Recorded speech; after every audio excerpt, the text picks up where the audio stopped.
আপনার কি জানা আছে শয়তান হুজুর পাক সাল্লাল্লাহু আলাইহি ওয়াসাল্লামকে তার 6টি দুর্বলতা সম্পর্কে বলেছে। একবার হুজুর পাক সাল্লাল্লাহু আলাইহি ওয়াসাল্লাম শয়তানকে দেখলো, তাকে দেখে অনেক দুর্বল মনে হলো। তারপর নবী করিম সাল্লাল্লাহু আলাইহি ওয়াসাল্লাম বললেন, তোর এইরকম অবস্থা কিভাবে হলো? তারপর শয়তান বলল, হে আল্লাহর রাসূল, আমি আপনার উম্মতের 6টি কাজের কারণে খুবই চিন্তিত এবং এই 6টি কাজ আমি একবারেই পছন্দ করি না, এর কারণে আমাকে এত দুর্বল মনে হচ্ছে।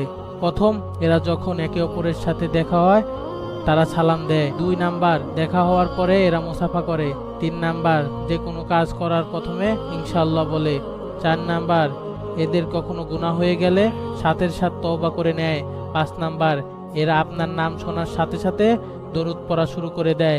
6 নাম্বার, যে কোনো কাজ শুরু করার আগে বিসমিল্লাহ পড়ে। এখন আপনি এই 6টি কারণ জেনে গেলেন এবং অন্যজনকে জানারও সুযোগ করে দেন শেয়ারের মাধ্যমে।